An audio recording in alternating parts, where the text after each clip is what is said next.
Bonjour à tous, bonjour à vous mesdames et messieurs. Merci de nous retrouver ce matin sur votre antenne. C'est un plaisir de partager à nouveau cette tranche d'antenne avec vous, de l'endroit où vous êtes. Et salut fraternel à toute la grande famille qui est encore là ce matin. Charles Hamel, Bombok, Isabelle Carozepet et Dominique Audrey. Ensemble, madame, messieurs, unis pour la même mission de chaque jour. Vous informer, nous sommes au rendez-vous. Bonjour à vous Dominique Audrey.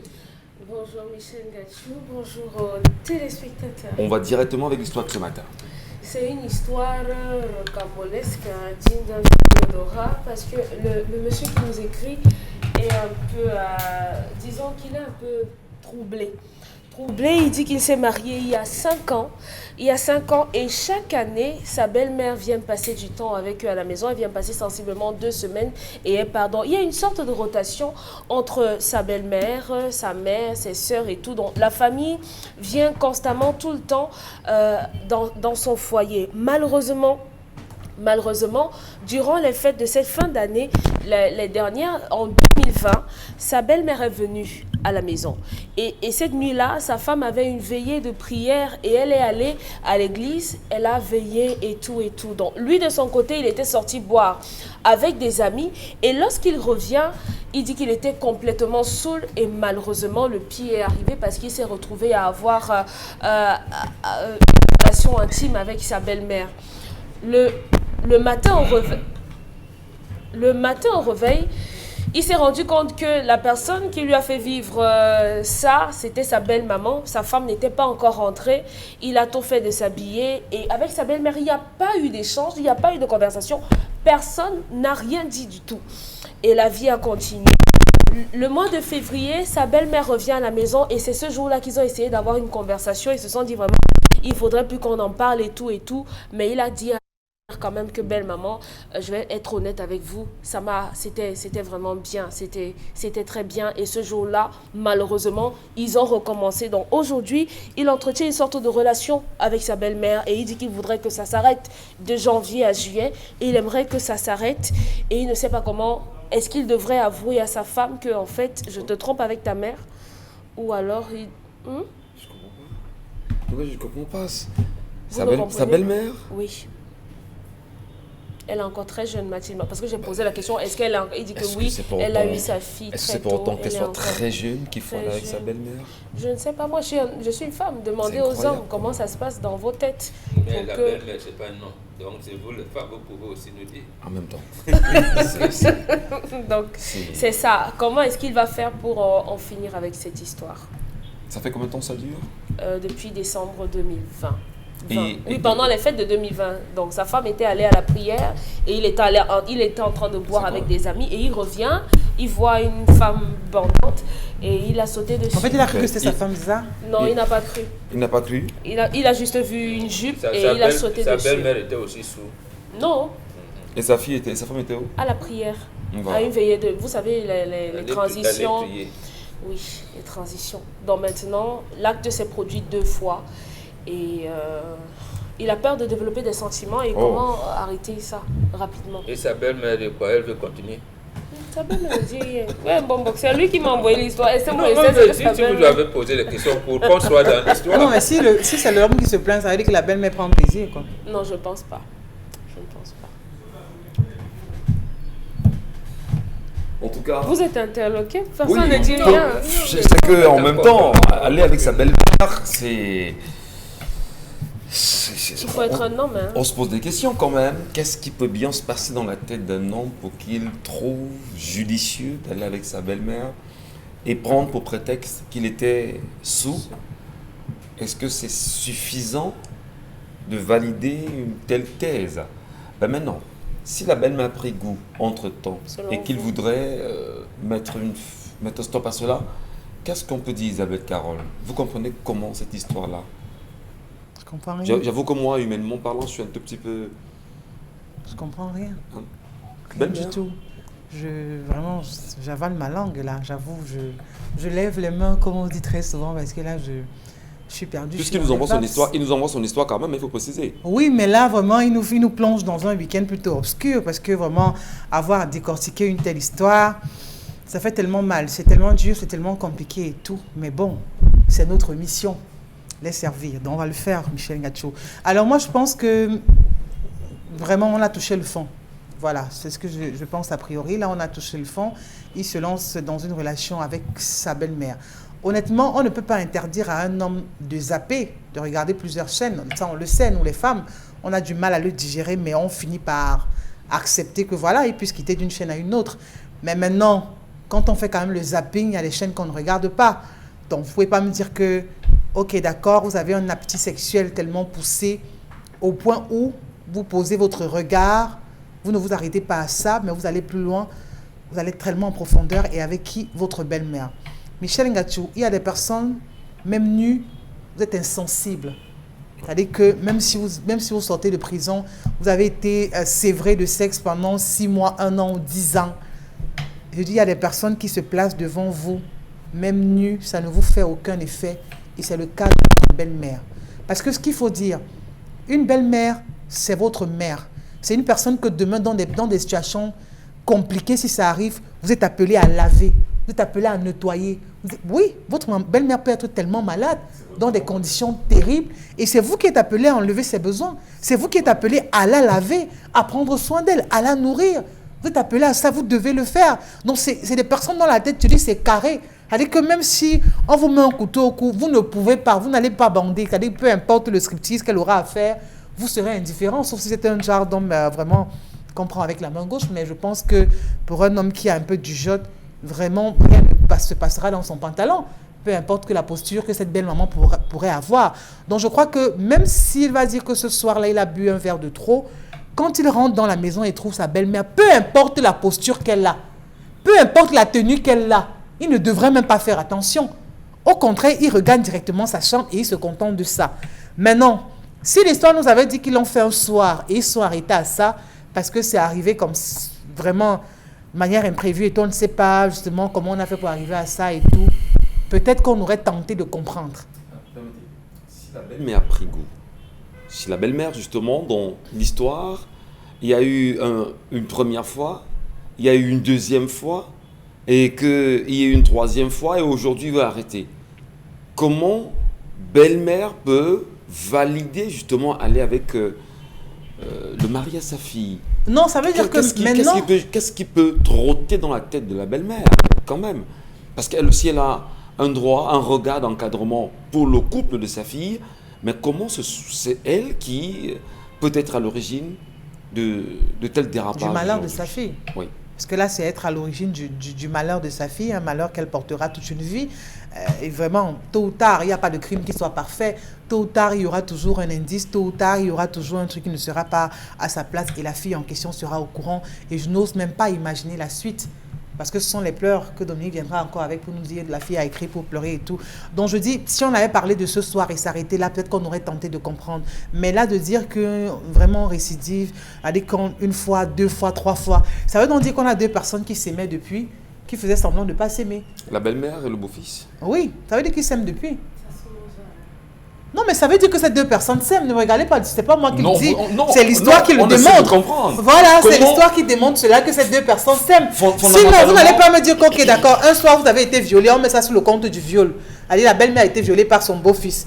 D'accord, on peut essayer de comprendre. Maintenant, par la suite, on nous dit, ils sont encore allés 1 fois, 2 fois, 3 fois. Aujourd'hui, le fils dit qu'il veut s'en défaire. En fait, il pose le problème parce qu'il sait pertinemment et personnellement qu'il n'arrive pas à s'en défaire. Parce que s'il avait pu le faire, il ne serait pas venu conter son histoire. Maintenant, s'il le fait, ça veut dire qu'il a du mal parce qu'il aime déjà cette femme. Il n'arrive plus à passer... Oui, il aime sa belle-mère, malheureusement. What? Il aime sa belle-mère. Je me demande bien comment cette belle-mère est forgée et tout. Et même si c'était quoi... Je dis, il y a des personnes sur lesquelles on n'a pas un autre regard qu'un regard plutôt parent-enfant. Peu importe, là, dès que la peau de cette personne, comment cette personne peut être vêtue ou encore durant quoi que ce soit, ça n'a pas d'influence. Mais là, à le faire, je crois que c'est un véritable scandale. Ce qu'il doit faire vraiment directement, vraiment demander à la belle-mère de libérer la maison. Je voudrais que Dominique Audrey, justement... Parce qu'ils sont Elle vient constamment, elle vient pas. Non, c'est ce que je dis. Il doit demander à cette belle-mère de ne plus jamais venir chez lui pour un très bon bout de temps, pour un long moment. Ah ben, c'est pas parce qu'elle ne viendra pas... Non, il va expliquer à sa femme qu'il a besoin vraiment que sa maison soit aérée. C'est difficile. Dominique Audrey, lorsqu'on vous raconte l'histoire, quel est votre ressenti premier? Rien? Rien. Comment rien? Parce qu'il y a tellement de choses qui se passent aujourd'hui qu'on ne peut pas être surpris par ça. Si quelqu'un est capable de coucher avec sa mère, comment est-ce qu'il ne coucherait pas avec la mère de quelqu'un d'autre? C'est incroyable. De sa femme. Oui, il y a des choses qui ne me surprennent plus, qui ne devraient plus surprendre un bon nombre de personnes. Il faudrait peut-être établir le profil psychologique des hommes infidèles. Comment on appelle sa belle-mère? Moi, je l'appelle maman. Mhm. Maman? Oui. Mais moi, je l'appelle maman. Mais comment penser à avec sa belle-mère? C'est incroyable quand même. Ce jour-là, il était sous. Bon, maintenant, allez donc interroger tu es les sous, hommes mon frère, qui et passent tu le n'as temps pas à vu que c'est la boire belle-mère? et qui boivent leur cervelle en passant. Est-ce que c'est un argument nécessaire pour dire que j'étais sous et je suis arrivé, je suis tombé, j'ai vu une femme? C'est quoi? Donnez-nous votre avis. Certainement, comment on peut réparer ça? C'est quand même assez grave. Libérez votre femme. Libérez-la parce que malheureusement vous avez doté la mauvaise personne. C'est sa mère en réalité que vous vouliez. Donc si la mère de votre femme continue dans ce système-là, continue de vous faire voyager, installez-vous simplement ensemble. On vous dira que non, le goût de l'interdit est tellement, c'est bon de savoir que ce qu'on fait est prohibé, mais on le fait parce que ça produit de l'adrénaline, de se dire qu'à tout moment on peut nous attraper. Mais libérez votre femme et dites-lui la vérité. Moi, à la place de cette femme, j'aurais envie de savoir que en fait, ma mère et mon mari font des choses. Et peut-être je demanderai à ma mère qu'est-ce que je n'ai pas pu faire. Pourquoi je ne m'ai pas enseigné cette technique pour que mon mari n'aille pas regarder ailleurs et qui plus est ma mère. Si c'était la femme qui posait son problème, on aurait dit qu'est-ce qu'elle fouillait? Elle fouillait d'abord quoi? Elle cherchait d'abord quoi? Malheureusement, c'est ça. Quand on veut justifier le caractère infidèle des hommes aujourd'hui, on met ça. Les femmes fouillent d'abord trop. Les femmes exagèrent. Si c'était la femme qui se plaignait de ce que c'était sa sœur, on aurait dit non, mais ça reste en famille. Dans certaines localités, dans certaines contrées, c'est plutôt normal de le faire. Si on normalise pour les sœurs, d'autres diront que c'est également normal de le faire avec la mère. Isabelle Carotte pense que ce garçon serait même déjà amoureux de sa belle-mère et que les deux s'aiment déjà. Ben non, ça va peut-être de mal en pire au point où il faudrait trouver une solution, s'en écarter. Non. Est-ce qu'on ne peut pas valider cette thèse-là? L'amour, c'est un bien grand mot. Je ne pense pas qu'on aime quelqu'un simplement parce qu'on a eu des relations intimes avec la personne. Bon, on se plaît avec la personne, disons ça comme ça. L'amour se construit, je sais parce que si vous savez ce qu'on appelle les fucking friends, l'amour se construit sur la durée. Ici, c'est simplement charnel, ce qu'ils sont en train de vivre. Le mari découvre certainement de nouvelles sensations parce qu'on dit que les vieilles marmites font de bonnes sauces. Donc, la mère maîtrise certainement un certain art que sa fille n'a pas. Conséquence, le jeune homme aujourd'hui se retrouve toujours à aller vers. Moi, je pense que lorsqu'on fait des bêtises...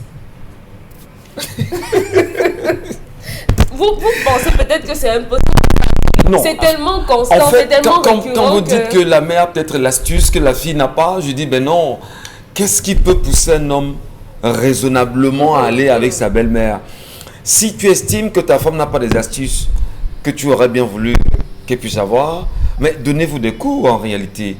Et si vous ne vous donnez pas des cours, mais il y a toutes les techniques nécessaires aujourd'hui pour prendre de vrais coups quand même, Dominique Audrey. Au point de penser à sa belle-mère, c'est quand même... Je rigole parce que vous donnez l'impression que vous vivez à part. Vous vivez dans un autre monde. Je n'ai pas l'impression, mais c'est ça la réalité. La réalité en dehors, derrière nos caméras, elle est violente, elle est brutale, elle est sauvage, elle est barbare. Oui. La réalité en dehors d'ici est barbare. Si vous saviez le nombre de choses que les gens sont capables de faire, peut-être vous ne rirez même pas avec ces gens.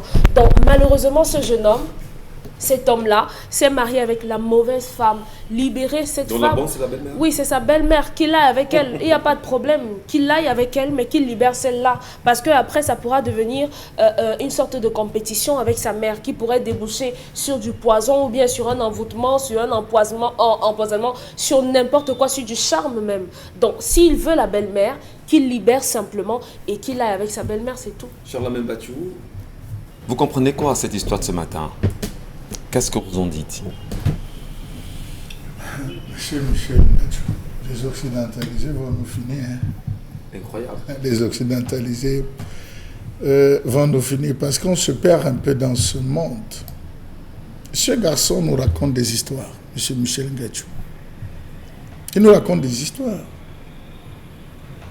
Le gars, les deux ont planifié leur plan. Mais sauf que pour atteindre, il fallait qu'ils se saoulent. J'ai dit, les deux ont planifié leur plan. Ils ont dit que, s'il vous plaît. Les deux ont planifié le plan. Mais le gars, dans ces moments de lucidité, il avait encore l'esprit de sa femme qui revenait. Il lui a dit, laisse, je fais d'abord un tour, je reviens. Et pendant que je reviens, positionne-toi comme ça, là, tu te mets sur le lit, j'arrive.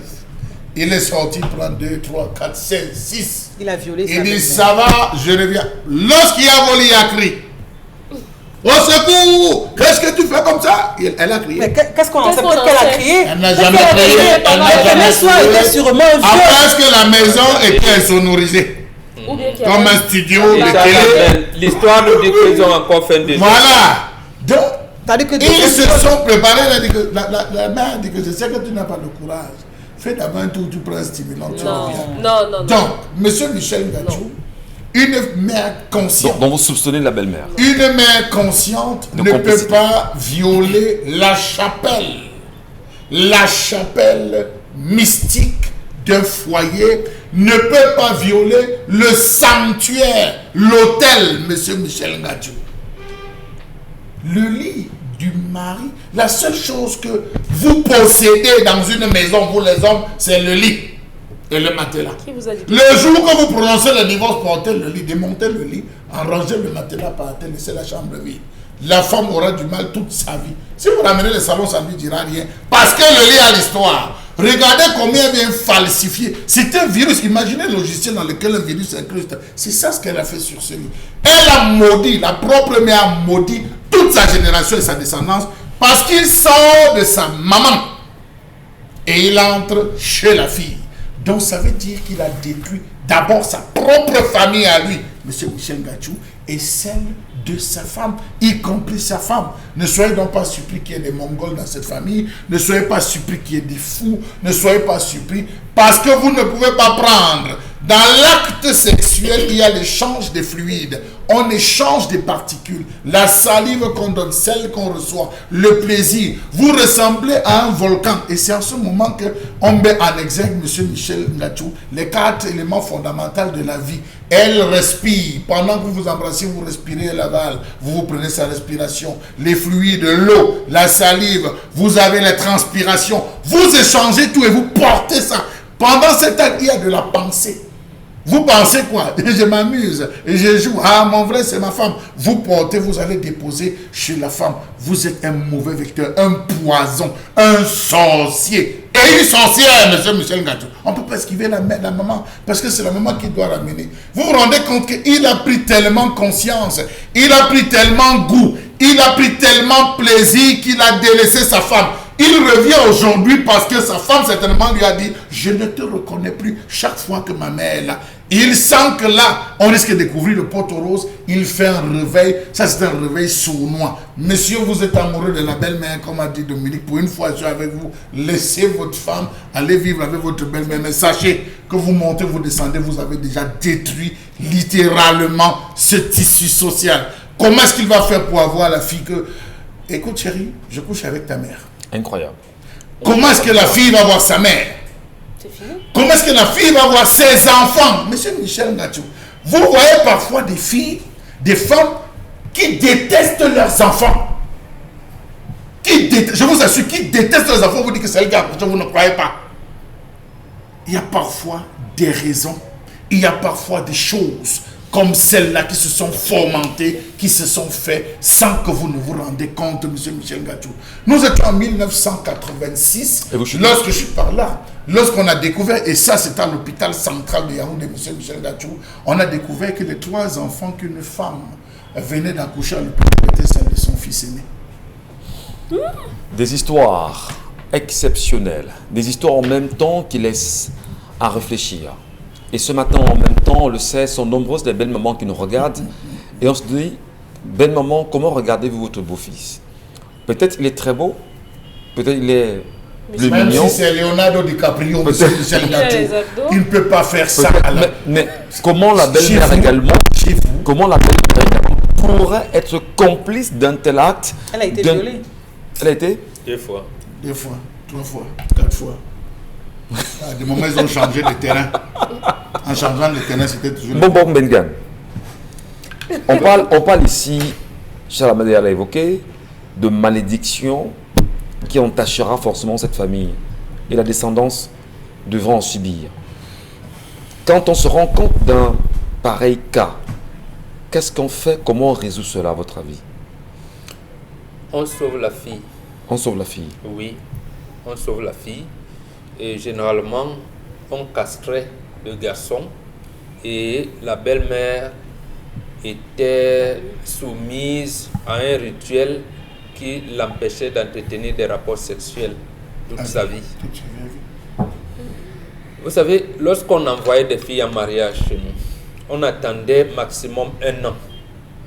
Si la fille ne crache pas, donc elle ne tombe pas enceinte, d'abord sa propre famille commence à voir pourquoi, ainsi de suite. On regarde de l'Ongambi, on fait des trucs, elle est normale.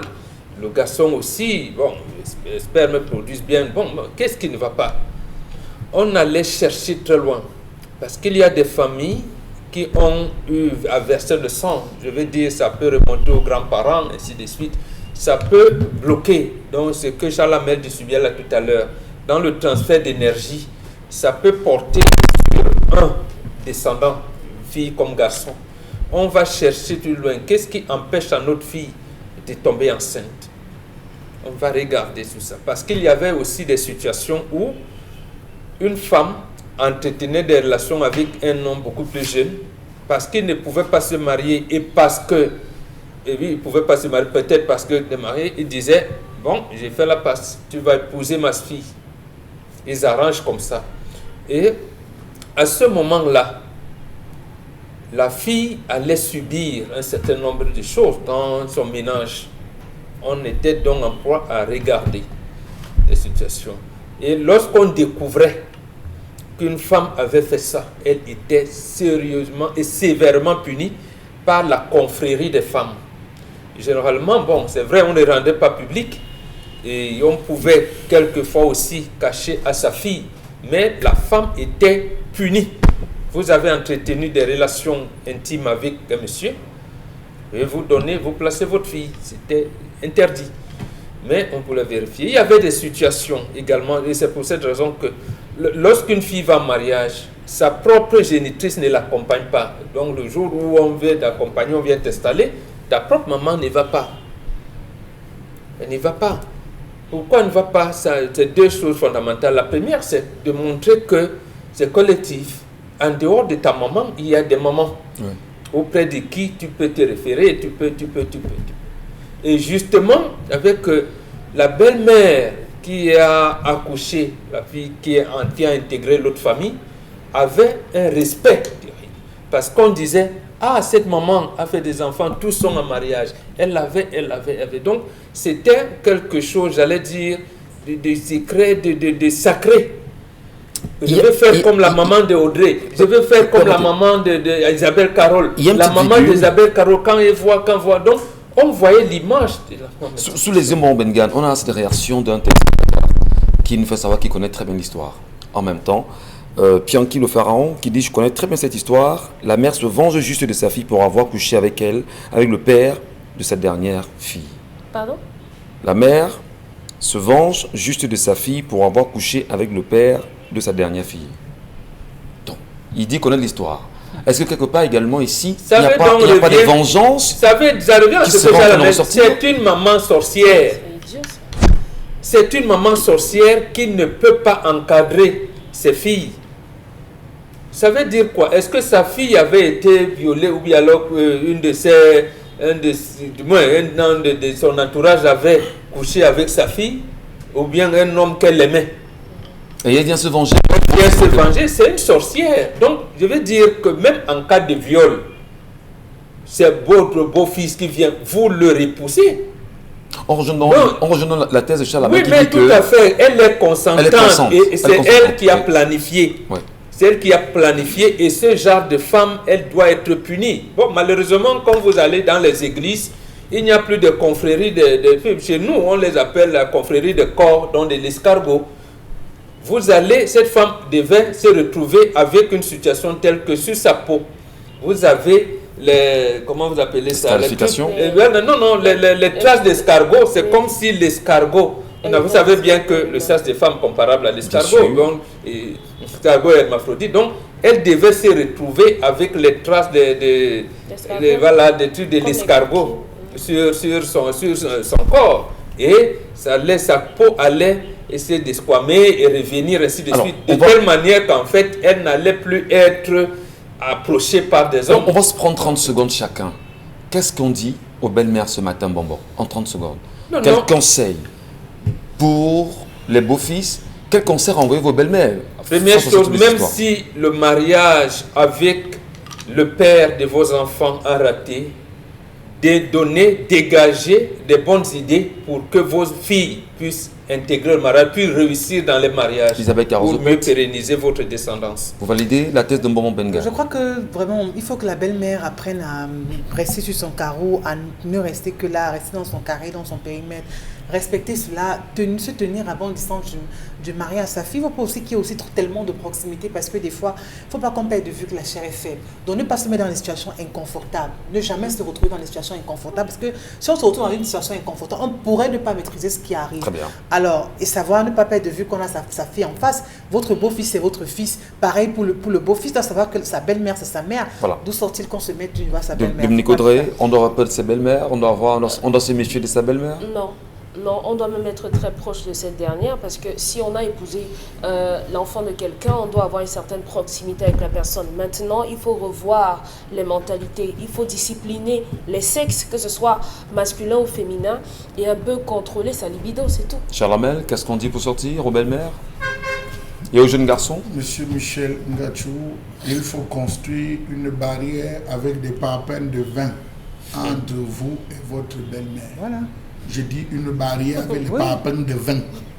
Ça veut dire que les gars qu'on voit tous les jours là, qui appellent la belle-mère, ils vont au samba, ils vont en boîte de nuit, ils font des voyages ensemble. Monsieur Michel Ngachou, vous avez aussi des belles-mères, excusez-moi, je veux le dire, qui ont perdu leur mari depuis, comme on dit au quartier.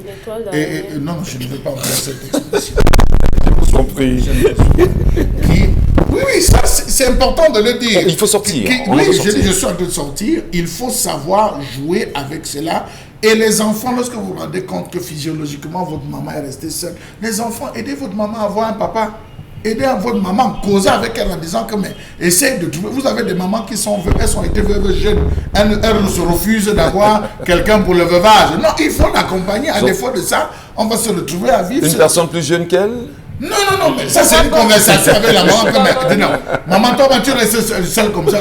On veut te voir aussi sourire. Il faut que tu aies quelqu'un, même s'il ne dort pas ici à la maison, mais de temps en temps, tu glisses pour aller le voir. Merci beaucoup. On prépare. Il y a des gens qui sont là pour le faire dans certaines familles. Travaillez ça. Merci infiniment. On vous attend. Pasteur, s'il n'est pas marié, on peut pas. Merci beaucoup, Charlamel. On vous attend, madame, monsieur. Laissez-nous vos commentaires et avis. Allez sur la page Equinox TV. En même temps, c'est en direct, c'est en live. Et surtout, beaucoup de cœur.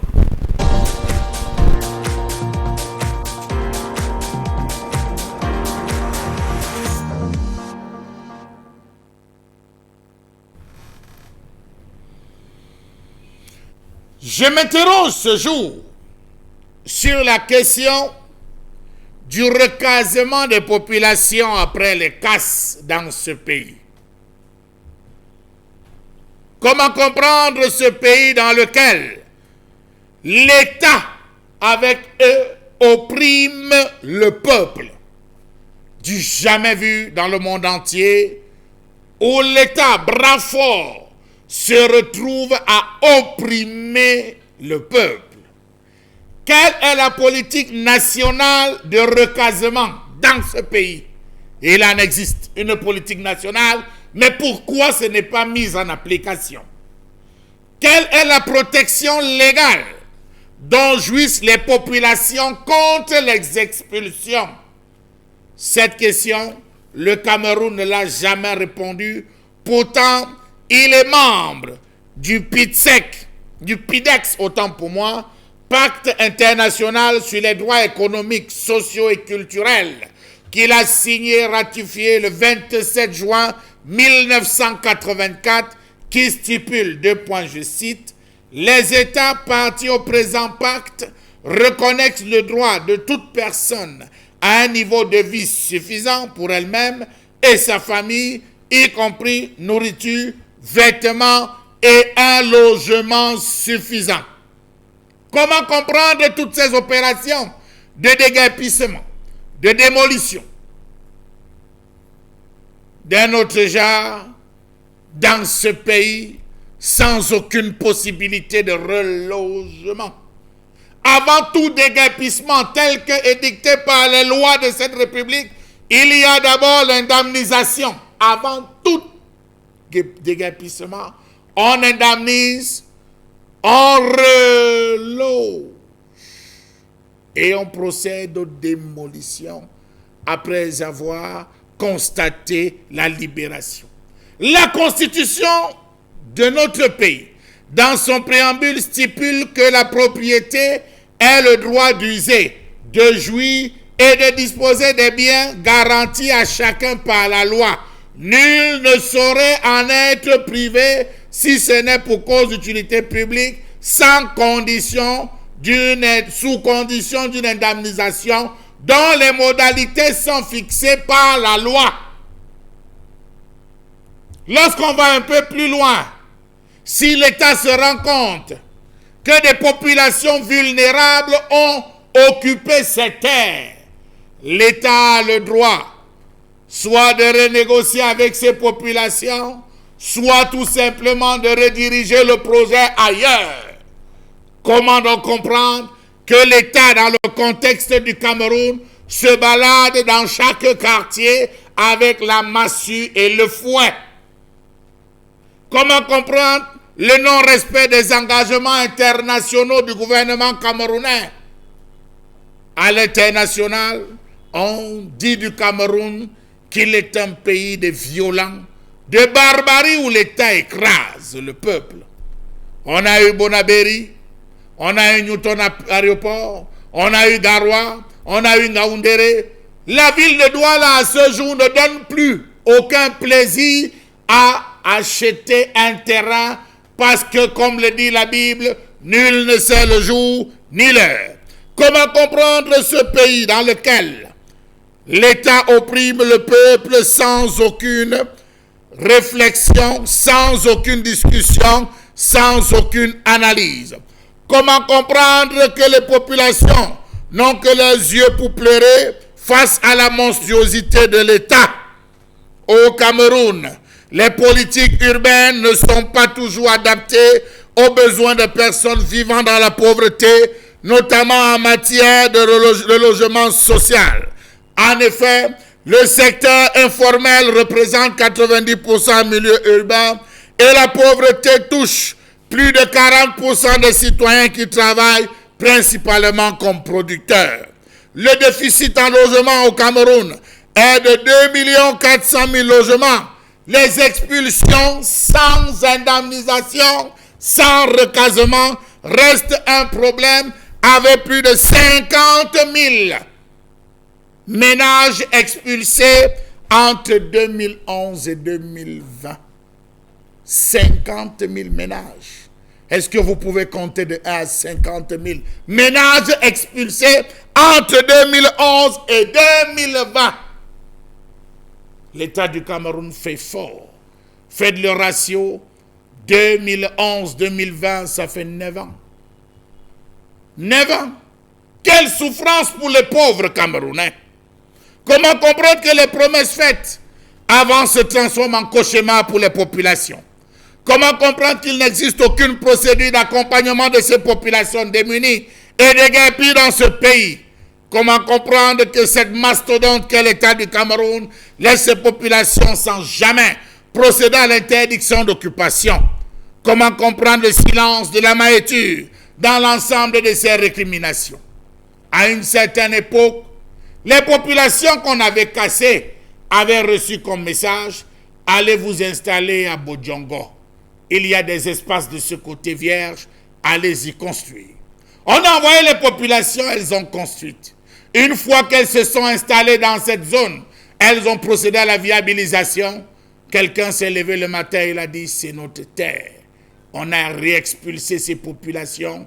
On les a envoyées à Ndobo, où elles devaient aller s'installer. Ces populations sont allées s'installer à Ndobo, dans la zone appelée Touo. Ils ont pris des terres dans cette zone. Et aux grandes dames, un matin, on les a rappelés que ce Black Bush appartenait à quelqu'un. On les a rechassés. Newton Aéroport, village, nous parle de ce jour. Eh bien, Charles Membachou, vous touchez bien évidemment un sujet assez sensible pour les populations, un sujet en même temps qui interpelle la République au moment où nous parlons des domaines de l'État en matière de terre, si on devait le dire ainsi, mais un sujet en réalité qui montre qu'au Cameroun, on a encore un réel problème de logement. On a un réel problème de logement en même temps parce qu'aujourd'hui, il semble que les politiques mises en place par le renouveau depuis 1982 ne soient pas des politiques plausibles, excellentes pour la population. Comment peut-on, au Cameroun, aujourd'hui, ne pas avoir des possibilités de pouvoir se loger véritablement? On a quand même entendu Bengan lors des élections présidentielles, je veux dire la campagne. Certains, on va dire, c'est un candidat à la présidentielle, revenir quand même sur la question du foncier au Cameroun.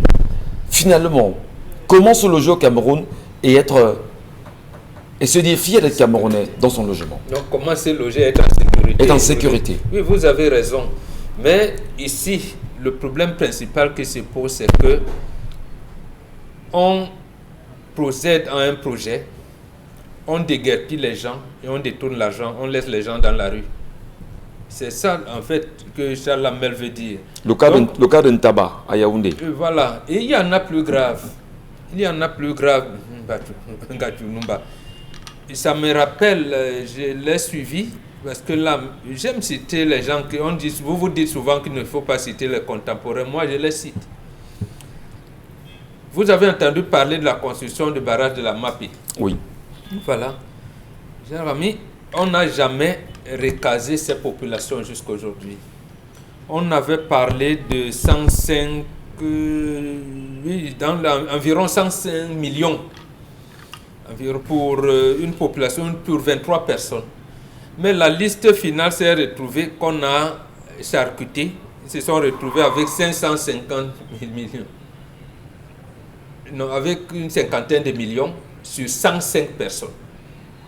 Et pire encore, il y avait un village, je pense c'est Boaticon, qui devait avoir 25 personnes sur la liste. Liste finale s'est retrouvée que ce village Boaticon n'avait personne à indemniser. Et jusqu'à aujourd'hui, les populations de Guerpi n'ont jamais été recasées quelque part. Je pense que depuis le début de cette semaine, même à Memvele, on a cassé des choses, on a cassé, les populations sont là, même les tombes des gens, on n'a jamais réussi à indemniser quoi que ce soit.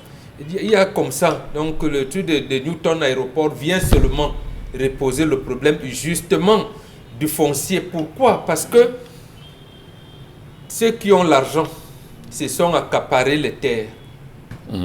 Et même là où les pauvres ont trouvé refuge, on les a enlevés de là sans les recaser.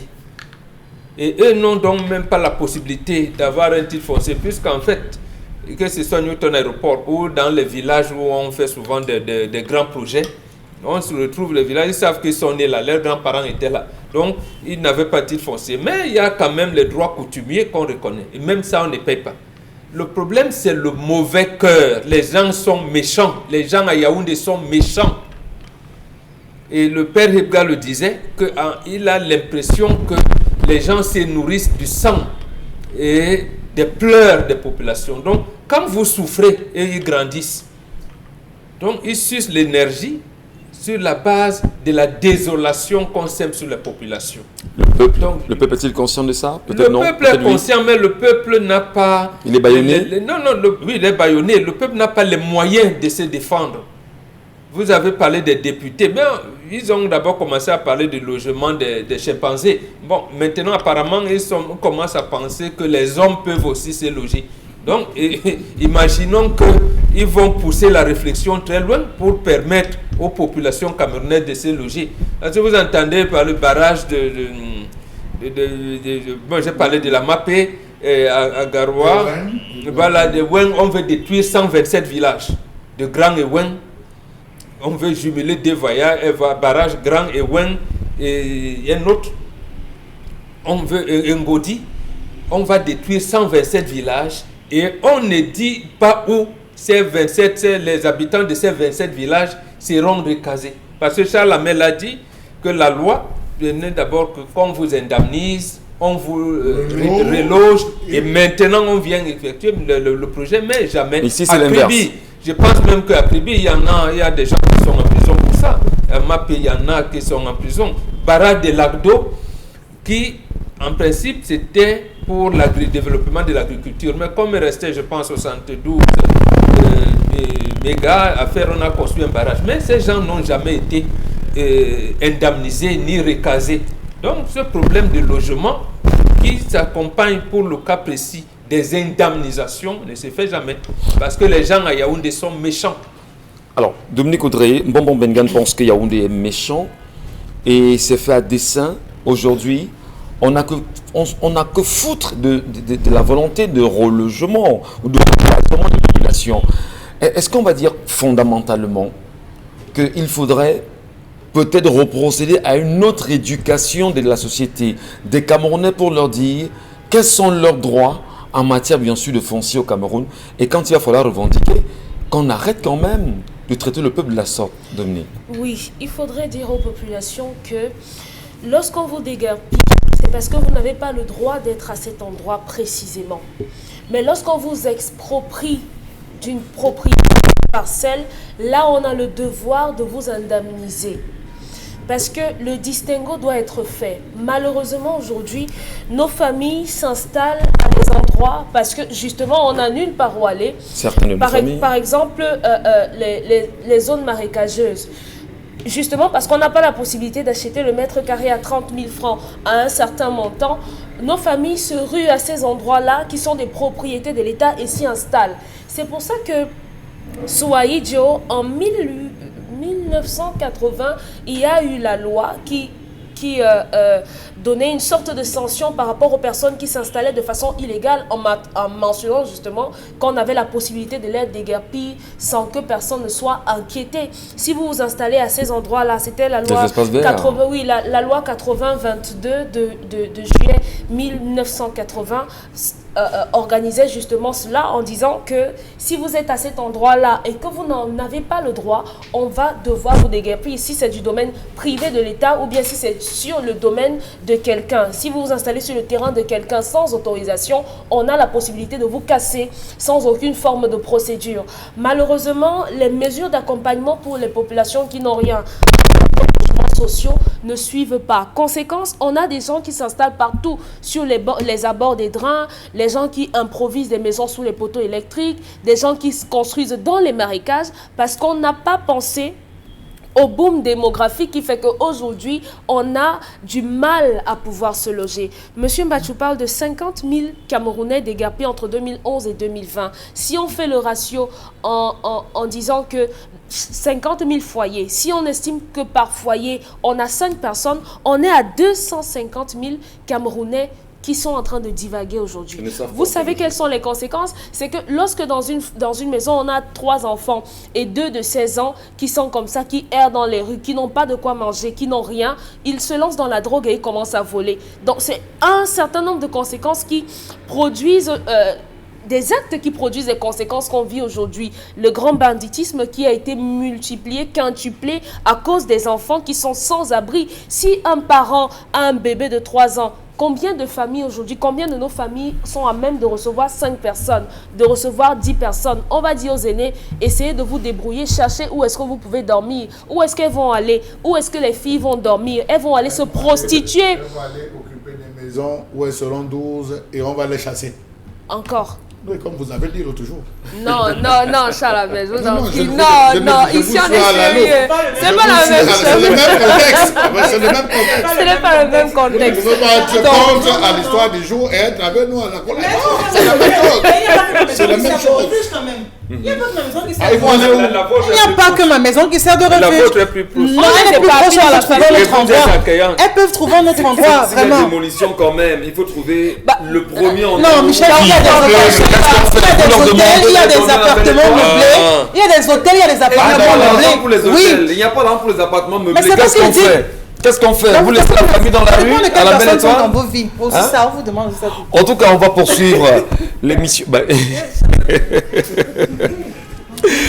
allez, on marque une petite pause, madame, monsieur, sur notre antenne. Restez les nôtres. Dans un instant, on sera la deuxième partie.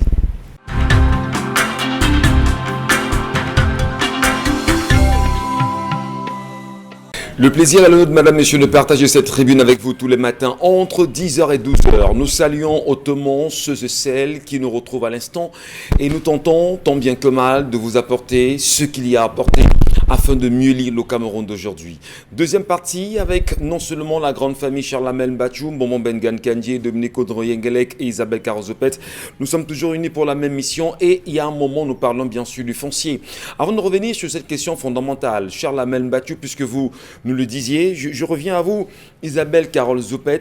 Est-ce qu'on va dire fondamentalement que l'État du Cameroun fait sciemment de mettre ses populations dehors et les laisser bien sûr à la belle étoile, comme c'est le cas exprimé de ces populations qui ont été expropriées entre 2011 et 2020. 50 000. 50 000 personnes. Et au lieu que les gens se tournent vers l'État, les gens se tournent plutôt vers les femmes des autres, quoi, c'est ça? Donc, moi, je pense tout simplement que... Le rapport là. Hein. Non. Ah, vous cherchez le rapport. Donc, maintenant, vous cherchez le rapport, Michel Je Gachou. suis le rapport. Je préfère m'abstenir, vraiment, de ne pas rentrer en profondeur. Mais je crois tout simplement que c'est assez dur, c'est cruel pour avoir plusieurs fois été sur le terrain des casses et tout. Au-delà des pleurs, il y a des émotions qui sont tellement fortes. C'est-à-dire que vous-même, vous arrivez pour réaliser un reportage, vous voyez ça, c'est très difficile, c'est très dur. Un homme qui a déjà 40 ans, 50 ans, on détruit une maison. C'est pour qu'il aille où? Il commence où? Il tient par quel bout? On fait comment? Avec une famille, une femme, des enfants à gérer. Qu'est-ce qu'on fait en une période comme celle-ci?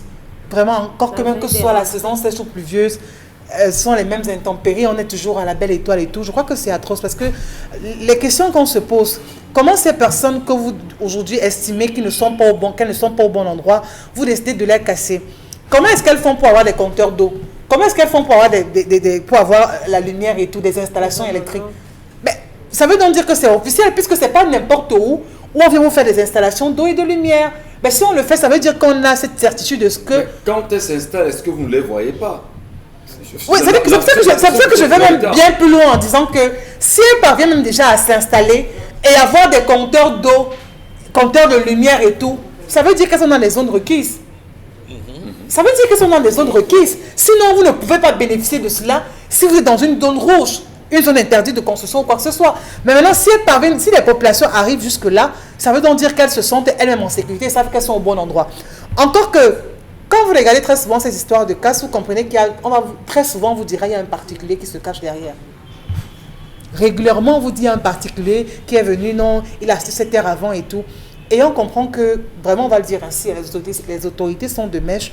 Vraiment avec ces particuliers, les autorités sont de mèche avec ce malheur qui arrive généralement aux populations. Et quand vous regardez même bien, vous allez voir que c'est toujours les populations vulnérables qui se trouvent très souvent dans ce genre de situation.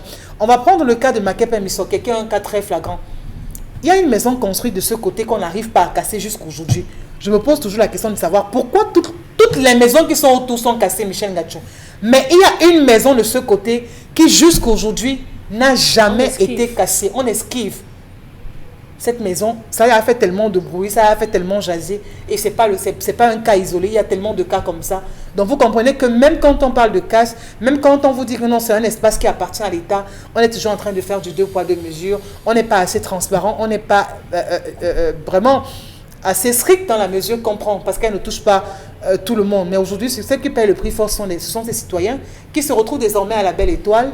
Des choses ou des actes qui favorisent encore l'insécurité dans une ville comme celle de Douala, où justement, parce qu'on est désormais à la rue, on est obligé vraiment de se coller, de se frotter à des personnes qu'il ne faut pas. Conséquence des courses, pour avoir un pain le soir, il faut faire des choses pas catholiques. Et c'est tout le monde qui en pâtit. Et bien là, on dit en même temps que l'État du Cameroun sera à l'origine de ce qui se passe aujourd'hui. Dit en même temps que une des très mauvaises politiques mises en place par le renouveau ne donne que des conséquences des résultats que nous avons aujourd'hui. Charles Membachou, foncier, déguerpissement, non-recasement, mauvaise politique domaniale au Cameroun. Finalement, qu'est-ce qui marche sur le renouveau? Alors, j'aimerais vous répondre avec une image de la régie. Si possible, M. Michel Ngachou, si la régie peut nous permettre de vous répondre très simplement, M. Michel Ngachou, que vous comprenez ce qui se passe. Voilà ça. Voilà l'image, je vous réponds avec ça. Pendant que vous là là, Charles Amel. Pendant que vous pleurez, ils reviennent vous calmer. Pourquoi est-ce que la régie va enlever cette image? C'est ça, cette image qu'il faut laisser, M. Michel Ngachou. Là, voilà. Ne regardez pas le geste surtout. Vous regardez quoi, le vêtement? La tenue. Regardez ce monsieur. Qui vient Regardez consoler? ce monsieur. Ne regardez pas l'image de la personne. Regardez le monsieur. Regardez ce papa. Vous pensez que ce papa peut reconstruire une maison? Moi, je ne regarde pas le papa. Vous pensez que ce monsieur... Regardez. Qui vient consoler M. Ngachou? Qui vient consoler? Le renouveau qui console. C'est le renouveau. Et ça se passe où? Sous le renouveau. Qui casse? C'est le renouveau, M. Michel Ngachou. Alors, dans nous saluons le renouveau ce matin, nous saluons le chef de l'État, nous saluons toutes les politiques mises en place, nous saluons tous les ministres, notamment le ministre Henri Ayeba ici, qui semble faire un travail exceptionnel. Nous saluons en même temps la ministre de la ville, on peut l'appeler ainsi, hein, Célestine Cortasquecha, si vous voulez. Nous saluons, oui, nous les saluons pour leur dire qu'ils ont de très bonnes politiques et les Camerounais semblent être très heureux de ce qu'ils font pour le peuple. L'excuse qu'ils vont vous avancer, c'est qu'avant moi, c'était comment? Ce n'est pas moi qui vais porter le Cameroun. Donc, c'est qui le problème? Puisque l'entrepreneur en chef n'a jamais fait le bilan de tout ce qu'il a nommé. Nous sommes quand même à 300 gouvernements sous l'ère du renouveau, M. Michel Ngachou. On a 300 gouvernements, M. Michel Ngachou, sous l'ère du renouveau. Donc, il faudrait qu'on s'asseye en disant, l'an 1, ça a été géré comment? Gouvernement 2, gouvernement 3, jusqu'au 300. Qu'est-ce qu'il y avait? Quelle était leur feuille de route? On évalue. Y a-t-il des sanctions? Y a-t-il des punitions? On les fait, mais on n'a jamais fait. Elle vient. Aujourd'hui, elle est au Mindu. Avant elle, il y a eu. Avant lui, il y a eu. Avant, il y a eu. On n'a jamais fait le bilan au niveau des domaines. Aujourd'hui, vous êtes dans une ville avec 12 000 faux titres fonciers. Monsieur Michel Ngachou, vous avez des personnes qui vivent, ils ne savent même pas qu'on a déjà subtilisé le fond de leur dossier. Demain, du jour au lendemain, on vient vous casser. Dans la préparation, j'ai discuté avec un papa, M. Michel Ngachou, au niveau de Newton. Le papa là m'a fait comprendre qu'on l'a cassé au moins 5 fois à Douala. 5 fois. Il a dit, ok, c'est bon, je pars m'installer au village. Il fuit la ville. Vous, aujourd'hui, vous avez le courage de vous installer à Douala? Lorsque vous repartez chercher, vous avez le courage? Ceux d'Intabasson, où aujourd'hui? Or, le principe est simple. Les populations de Newton occupent cet espace. Les populations de Mabanda occupent cet espace. On avait prévu là qu'une zone, ça devait être une zone industrielle. Or que les populations se sont installées, qu'est-ce qu'on fait? On trouve un espace. Nous avons des terres. Les terres appartiennent à l'État.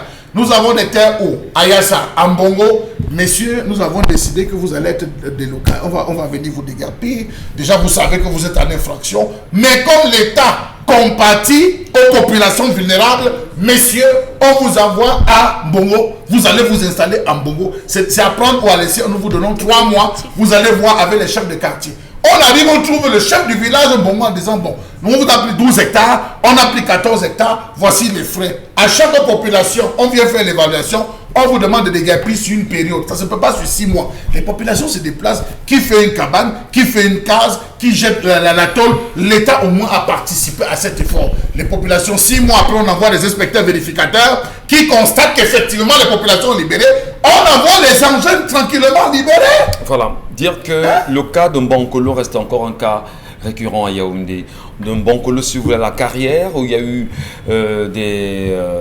où l'ancien délégué du gouvernement auprès de la communauté urbaine de la ville de Yaoundé, Gilbert Timivouna, a procédé bien sûr à la casse des domiciles là-bas. Et les gens ont choisi en disant, bon d'accord, comme nous sommes venus à Yaoundé, ce ici, on n'a plus où dormir, nous préférons rentrer chez nous à l'ouest, pour beaucoup. Alors je vous le dis, à l'entrée, à la sortie de la ville, justement au niveau de Messassi, il y a eu la police qui a été mise à contribution pour empêcher les uns et les autres de retourner à l'ouest. On vous dit d'accord, si vous voulez retourner, allez seul, mais vos affaires, laissez-les ici. Souvenez-vous, ça a fait grand bruit, bien sûr, au niveau de Yaoundé. Et il faut bien sûr le dire, il y a eu des familles qui, jusqu'à présent, ne savent pas où dormir. Repartez sur le site. Repartez, il y a des familles qui dorment là-bas. Elles ont fait des bâches. Je dis j'y étais, elles ont fait des bâches. J'y étais. Elles ont fait des bâches. Elles se couchent là-dedans, monsieur, madame, les enfants. Des bâches achetées. Pendant Newton, on a vu justement le préfet descendre. On a vu le préfet avoir des propos, on va dire, assez durs vis-à-vis, je crois que c'est le préfet, je crois bien, l'autorité administrative, avoir des propos assez durs quand même vis-à-vis des populations. Finalement, est-ce qu'on ne va pas dire fondamentalement, cher Lamel, que l'État du Cameroun, le gouvernement du renouveau méprise et humilie les populations et que les populations se laissent faire? Monsieur Michel Ngatou, je vous prends le cas de Nkouloulou qui va exploser bientôt. Je vous prends le cas de Sikakao qui va exploser bientôt. Vous avez des individus qui parcourent la maïture, qui parcourent les services de conservation, délégations régionales et tout, pour se rassurer qu'il y a des gens. Vous savez qu'il y a des parents qui restent dans des zones, ils ont acheté le terrain sous le principe du moncellement. Ça faisait longtemps comment on va appeler les certificats, des promesses de vente entre frères. C'est là où ils ont acheté, la ville est venue les retrouver. Le principe d'obtention de titres fonciers, monsieur Michel Ngatou, n'est pas aisé. Je vous prends par exemple la zone de Sikakao. La mercuriale aujourd'hui sur laquelle on se base est excessive. Pour 1000 mètres carrés ou un 500 mètres carrés, vous allez vous retrouver à payer 3 millions, 4 millions pour pouvoir avoir votre titre foncier. Contrairement à la zone en allant vers Yassa, jusqu'à Ndolé, où la mercuriale là-bas c'est 2500, où vous avez 1000 mètres carrés, vous vous retrouvez en train de payer 768 000 et poussières en termes de titre foncier. Parce qu'on prend un calcul sur cette base de mercuriale. Donc, monsieur Michel Ngatou, vous voyez donc quelqu'un qui arrive, il se rend compte que si Cacao, sur 3000 mètres carrés, il n'y a pas de titre foncier. Il joue avec ces gens.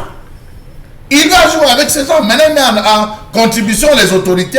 Et du jour au lendemain, parce que l'autorité a eu ses 5, 6, 7 millions, on descend vous dire que la zone, si ne vous appartient pas. Vous aurez beau dire que j'ai enterré mes grands-pères, mes grands-parents, ceci. Il vous brandit utilité publique. Pas cause d'utilité publique. Ça s'est fait là à côté de Mobile John Joe sans publicité. Le quartier s'appelle Dikolo. Au point où le chef de canton Bel est insurgé. La deuxième adjointe préfectorale du Bourg a failli être lynchée. Et c'est au moment où la déléguée régionale du ministère de l'économie blanc est venue. On ne sait pas quelle a été, sur quelle base elle a enregistré qui. Elle veut commencer les indemnisations de 150 000, 75 000, 300 000, là où les gens, locataires du Colo. Et malgré l'intervention du chef supérieur du canton Bel, les autorités administratives, mais ils ont donc commencé par dire oui, expropriation pour utilité publique. Après, on se rend compte que c'est un assureur qui est derrière. En autre, on dit on veut construire un hôtel Hilton. Un particulier veut construire un hôtel. Après, c'est bon. Voilà. Comme un Camerounais lambda. Qu'est-ce que le Camerounais a fait pour mériter ce qu'il vit? Qu'est-ce que le Cameroun a fait pour mériter ce qu'il traverse depuis 39 ans?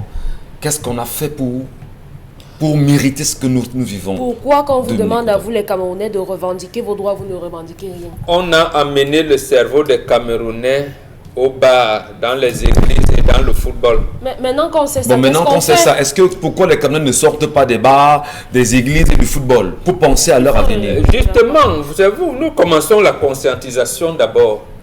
Là maintenant. Donc après la conscientisation, il y aura l'action. Et justement, parce que la conscientisation atteint un niveau qui pouvait exploser, faire changer des choses, on commence à mettre les gens en prison pour rien. Donc, vous voulez manifester, on vous dit que c'est interdit, on sort de loi anti-ceci pour vous mettre en prison, oui, et trouble à l'ordre public. Après, maintenant, c'est le terrorisme, c'est le renversement, le chassement, on vous met en prison pour ça. Donc, c'est comme ça qu'on mate donc, les populations. Mais un jour, comme on dit, les populations seront contraintes de s'ériger contre la tyrannie et l'oppression. Vous avez les sinistrés de Mouaché. Jusqu'à aujourd'hui, que sont-ils devenus? Voilà. On ne les a pas recasés.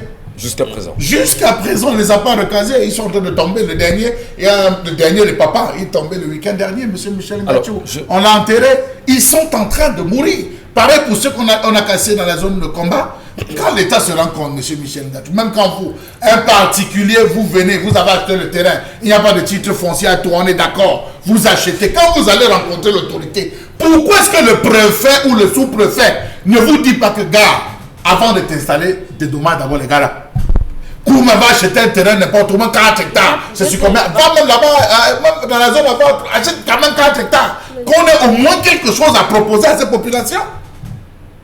Je dis non, donne d'abord ma part. Ok, on va descendre. De toutes les manières, on peut même affecter le mois prochain. Le mois prochain. Je parle.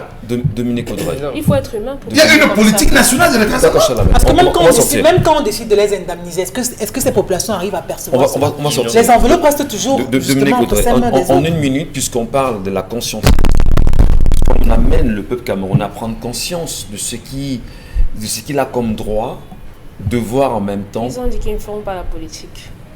Pourtant, nous leur disons, si vous ne faites pas la politique va vous faire, et au pire des cas, va vous broyer. Le peuple ne se fait-il pas broyer là parce qu'il est ignorant? Oui. Parce que quand on parle, on dit, Michel Ngachou, l'animateur qu'on connaît, est devenu un activiste politique. On dit, mais c'est faux de dire, si on prend conscience d'une affaire, on dit, mais il y a un problème. Qu'est-ce qu'on fait pour amener les populations à se repositionner? Dominique, qu'est-ce qu'on peut dire à ce peuple-là qui nous regarde ce matin? Vous ne pouvez rien leur dire. Tant que ça ne les touche pas, ils ne feront absolument rien. Regardez comment la situation dans les zones anglophones est devenue. Regardez combien de fois les gens sont en train de mourir là-bas. Tous les jours, on vous présente la photo d'un jeune homme dans l'armée qui est décédé. Vous avez vu que ça émeut qui? Tant que ce n'est pas dans votre famille, tant que ce n'est pas votre boutique qu'on vient sceller, tant que ce n'est pas vous que ça touche personnellement, vous n'allez pas les voir s'émouvoir. Quand vous leur dites revendiquez, participez, donnez de votre voix, parce que si on parle de façon synergique, on va se faire entendre. On vous dit non, vraiment, vous les donneurs de leçons, qu'est-ce que vous avez fait, qu'est-ce que vous avez d'abord fait. Donc c'est chacun. Si je peux rentrer le soir, je peux faire voyager le bas-ventre de ma femme, je peux envoyer mon enfant à l'école, je peux faire des entrées ce soir, c'est terminé, le reste ne me concerne pas. Mais comme c'est comme ça, on va tous bouffer la tontine de quelque façon que ce soit. Ouais. Parce que si quelqu'un souffre à côté et que je ne peux pas, si la maison de mon voisin brûle et que je ne viens pas éteindre le feu chez lui, ma maison, mes tôles, mon plafond également prendra feu. Donc soit on éteint le feu aujourd'hui quand c'est chez les autres, soit on brûle tous. Voilà. Si vous ne faites pas la politique va vous faire. Et au pire des cas, elle va vous broyer. On le répète, on le dit chaque fois. On le sait depuis 48 heures pratiquement, et l'ECAM a fait savoir que l'organe vient d'inscrire un peu plus de 71 048 personnes sur les listes électorales et concernant bien sûr l'année en cours. Les Camerounais sont-ils conscients que le 31 août prochain, on va procéder à la fermeture des listes électorales, sur les listes électorales? Qu'est-ce qui peut expliquer aujourd'hui que les Camerounais cherchaient l'ECAM, partout sans voir l'ECAM? Où se trouve l'ECAM? Parce que les Camerounais veulent au moment où nous parlons s'inscrire sur les listes électorales. Où se trouvent bien sûr les checkpoints qu'on pouvait revoir dans des carrefours il y a quelques temps? On ne les trouve plus et les Camerounais se sont rendus compte d'une supercherie et l'ECAM aurait peut-être disparu parce que l'ECAM se rendrait compte que les Camerounais prennent de plus en plus conscience et veulent absolument aller s'inscrire sur les listes électorales. Il faut le faire, Camerounais, parce qu'on ne connaît pas justement, comme on dit entre nos quartiers, le sur l'oiseau, disons-le ainsi. S'inscrire, déjà, c'est une bonne chose. Quitte à ce qu'au moment venu, il y aura tripatouillage. L'ECAM fait savoir qu'au moment où on est à pratiquement 6 millions, peut-être même tous 7 millions en même temps. Qu'est-ce qu'on peut faire pour 40 millions de Camerounais pour que chacun aille s'inscrire et dire, même si vous allez voler, j'ai d'abord ma carte et on verra comment vous allez voler. Dites-moi, on s'inscrit avec les CNI? On s'inscrit avec même le récipicé, on s'inscrit avec le récipicé. D'accord. Et lorsque vous même le si sortez, c'est périmé? Même si, je sais pas. Bon, dites-moi. Je sais pas. Si c'est un récipicé combien de Camerounais dans les c'est pour ça que j'aime mieux le papier. À cette période-là, ça va tellement vite. On peut. Oui, ça traîne pas. Ça traîne pas du tout. Non, mais que les Camerounais aillent s'inscrire maintenant. Que les Camerounais aillent s'inscrire maintenant. Il y en a, Inch'Allah, mais vous n'allez pas les décourager, je vous en prie. Monsieur Michel. Vous n'allez pas décourager les Camerounais à s'inscrire. Vous savez, nous sommes arrivés dans ce pays à douter de tout même de l'ombre qui est derrière moi. N'est-ce pas? Je dis même de l'ombre qui est derrière. C'est-à-dire qu'on nous a poussé, on a amené le Camerounais à douter littéralement et sensiblement de tout. Vous ne pouvez pas avoir un organe comme Election Cameroun qui aujourd'hui se plaint de X, se plaint de Y, se plaint de Z. Que la première France, lorsqu'on avait lancé l'opération 11 millions, on a réussi à tous les points, tous les carrefours, à mettre le matériel pour faciliter l'inscription sur les listes électorales. Passer cette étape, on vous fait comprendre que le matériel est subitement tombé en panne. On ne peut plus revenir et accentuer dans le même domaine avec les mêmes moyens. Vous ne vous rendez pas compte qu'il y a quelque chose qui ne donne pas, M. Michel? Ça ne marche pas. Ça ne marche pas. En 2018, on a tout fait. Partout il y avait. Vous allez à Anse Lafayette, il y avait 2 ou 3 points où les gens pouvaient s'inscrire sur les listes électorales. Vous allez dans les quartiers, vous sortez même de chez vous, vous tamponnez les équipes. Vous êtes allé même au deuil. Vous êtes à un deuil, M. Michel Gachoukou, ils sont là. Ouais. Et subitement, on vous dit qu'on a 11 000. Les machines là sont allées où? Qu'on allait de fond dans ce pays, les machines là sont allées où? Voilà. On prend quelques messages rapidement. On va jongler, les gens vont tourner et tout. Et vous laissez faire. Et non, ils ont disparu. Donc, vous, mais pour qui? Vous, pour les Camerounais? Ils ont disparu. Comme les matériels est là.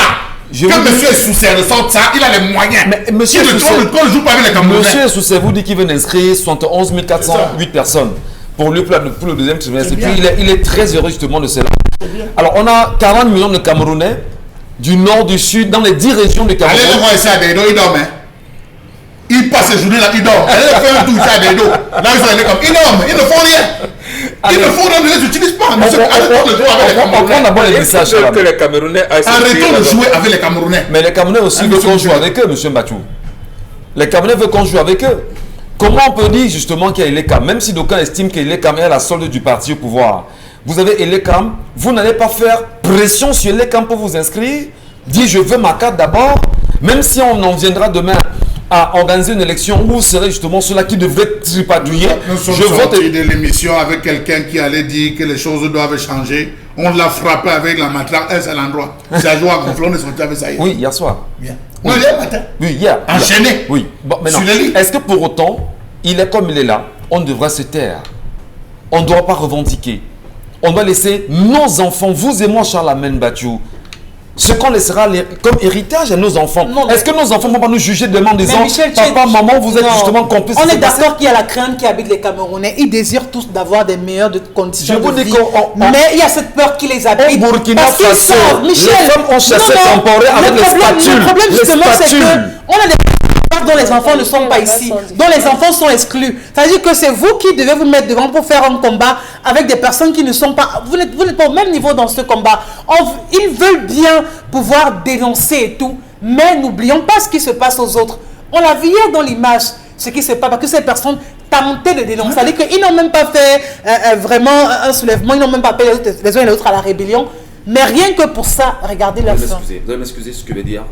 Sincèrement, à un moment donné, vous vous dites d'accord, vous m'empêchez de marcher, vous m'empêchez de dire ce que je veux dire, vous m'empêchez même de revendiquer. Je prends les couvercles de marmite. Allez plus loin. Vous m'empêchez de manger. Vous m'empêchez de manger. Parce que vous n'avez pas de riz. Rien. Vous augmentez le prix de tout. Vous ne pouvez pas construire. Vous cassez les gens. Vous cassez les gens. Alors, ils sont dans la belle étoile, M. Michel. Je me suis dit en vous envoyez la police pour les arroser avec l'eau. Je me suis dit un jour, quand vous avez gagné, on va s'accorder, on sera 15 millions de Camerounais et on prendra rendez-vous à 19h chaque jour pendant une semaine, chacun devant sa porte ou devant son balcon avec les couvercles de la marmite. On va frapper pendant 20 minutes pour dire tout un pays en bruit, fait le bruit parce qu'on a envie de sortir de cette façon de faire là. On ne va pas dans la rue, chacun devant sa porte. Ça peut changer. On ne peut pas continuer comme ça quand même. Oui. On ne peut pas. Je vous dis 15 millions de Camerounais, on prend rendez-vous à 19h chaque jour pendant une semaine. Chacun son couvert la marmite devant sa porte. On frappe et on enregistre. On met sur les réseaux sociaux pour montrer que voilà un pays. Un morceau avec on va mettre, vous allez tous danser. On va finir. C'est ça le drame. C'est que les Camerounais, il faudrait qu'on comprenne que le régime que nous avons en face nous réussit à nous avoir avec l'usure. Il joue sur l'usure du temps. Regardez le hashtag carte d'identité. Ça fait combien de temps? Dès qu'on a fait une sortie, vous avez pris sommeil. Maintenant, c'est le passeport. On a fait une sortie, vous avez pris sommeil. On a soulevé la question de l'eau. Dès qu'ils ont fait une sortie, vous avez tout. C'est l'usure. Apprenons à résister à l'usure. Je pense que Mambok le dit tout le temps. Non, tout à fait. Comme moi, j'ai pris l'initiative tous les vendredis, je suis en noir. Il y a une association qui a... Est-ce que les Camerounais comprennent le noir? Non, mais je serai en noir tous les vendredis. Progressivement, ça va. On va peut-être saluer nos amis de StarTime dans un instant. Le temps que StarTime s'installe, Isabelle Carole, quelques messages, je vous en prie. Bonjour, le plateau concernant l'histoire du jour. Sa belle-mère a toujours eu l'envie de coucher avec son gendre et elle a eu l'opportunité car elle était ivre, tandis que l'homme n'aime pas cette belle-mère. Hein. C'est juste qu'elle a bien entretenu au lit avec du très bon sexe. Sérieusement, hein, tout ce qui concerne le Cameroun, c'est la politique. Celui qui verse beaucoup ou plus d'argent gagne. Master depuis Yaoundé qui envoie la réaction. Bonjour à vous, je vous écoute depuis Mbanga, région du littoral. Alors j'aimerais avoir une solution pour inviter la population future pour éviter ces mêmes erreurs. Comment faire justement pour conscientiser la population? Je connais un monsieur qui a perdu sa femme en laissant 5 enfants. L'un de ses fils a trouvé une femme à son père. Cette maman grillait le maïs au carrefour et tous les soirs, ce garçon achetait le maïs pour son père. Un soir, le garçon pose la question à cette dame, êtes-vous mariée? Elle dit non. Alors le gars lui dit, je vais vous donner un mari. Et à son père, papa, j'ai trouvé une femme pour toi. Le contact a été fait et le veuf a trouvé l'amour et les enfants sont heureux. Oui, wow. C'est des garçons. Dans la famille, il y a des personnes. Ne laissez plus vos parents chômer comme ça. Ne les laissez plus chômer. Prenons les messages, je vous en prie. Oui, c'est important. Ne les laissez plus chômer. Oui, d'accord, ils ne chômeront plus. Prenons les messages. Bonjour, ce débat est très important depuis déjà, puisqu'on ne peut pas appeler c'est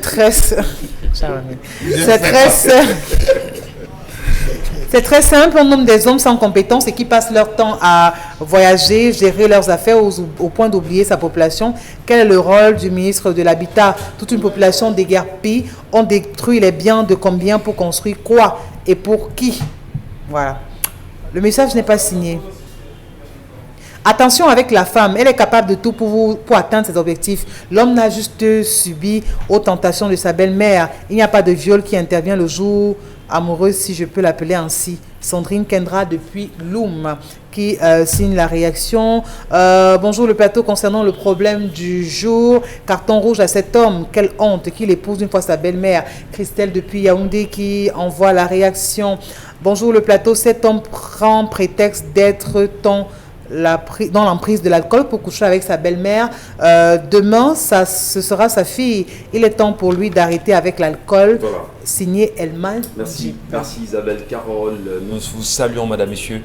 Très nombreux à nous regarder, mais surtout nous saluons à l'instant nos amis de StarTime qui sont avec nous ce matin. Bonjour StarTime.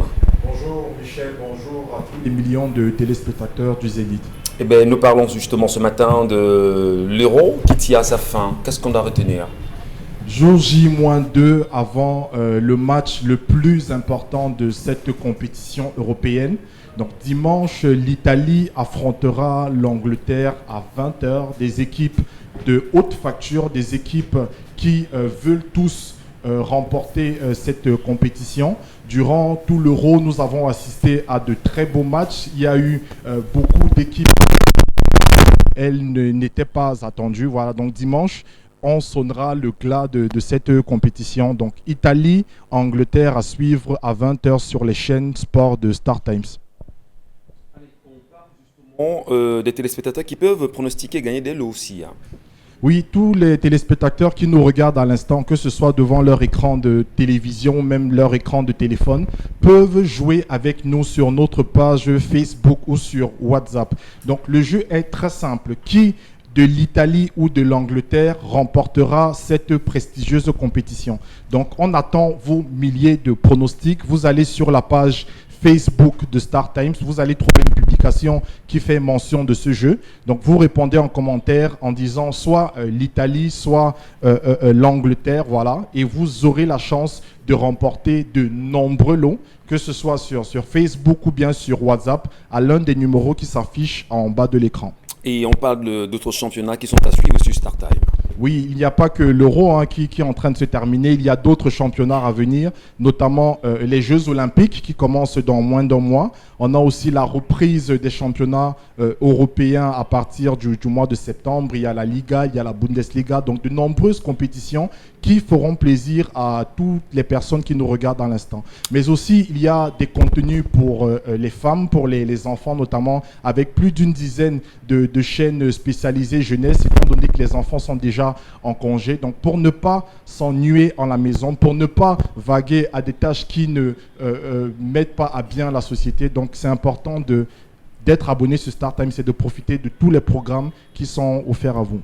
Et StarTimes diffuse dès ce soir la saison 2 de la série La Guerre des Sexes. Il s'agit de quoi? La Guerre des Sexes, c'est une série camerounaise qui est à sa 2e saison et qui commence ce soir, notamment sur la chaîne Afro TV. C'est une chaîne africaine qui diffuse beaucoup de contenu africain, notamment des séries camerounaises. Donc la Guerre des Sexes est à sa saison 2. On assiste notamment à de très bons acteurs. Il y a 5 filles ou femmes qui sont amies et qui voudraient conquérir leur foyer, qui voudraient arriver à être indépendantes et tout, parce qu'elles s'insurgent contre la société du fait que la responsabilité de l'infidélité de l'homme leur soit rejetée. Donc c'est une série assez palpitante qui est diffusée en exclusivité sur la chaîne Afro TV de lundi à vendredi à partir de 15h. Time, les prix, on peut avoir une idée sur les coûts? Oui, les prix sur les bouquets, sur le kit. Donc actuellement, nous sommes à promotion. Donc le kit StarTimes qui est composé d'un décodeur et d'une parabole est au prix de 1000 francs CFA. Donc avec 1000 francs, vous avez droit à ce décodeur et à cette parabole. Et par la suite, vous devez souscrire à un premier mois d'abonnement qui s'appelle le bouquet Tout StarTimes, qui est composé de plus de 160 chaînes en français, en anglais, avec toute une panoplie de contenu. Donc 1000 francs le décodeur et 10 500 francs pour le premier mois d'abonnement vous donne l'accès à un kit complet de StarTimes. Nous ce matin. Merci, et à très Michel. bientôt.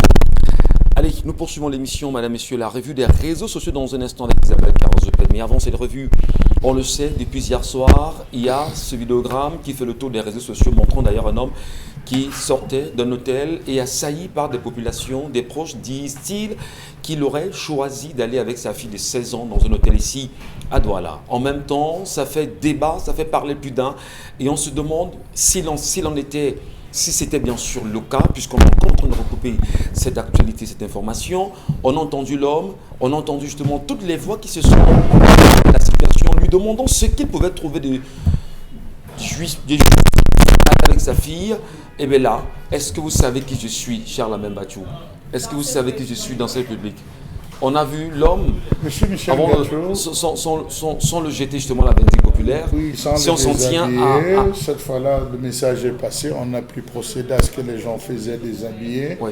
On a pu écouter, c'est une agression, qu'est-ce que tu faisais avec cette jeune fille? On a suivi la voix de celle qui disait... Ta fille de 16 ans. Ta fille de 16 ans, que tu envoies ici, la jeune fille qui a alerté.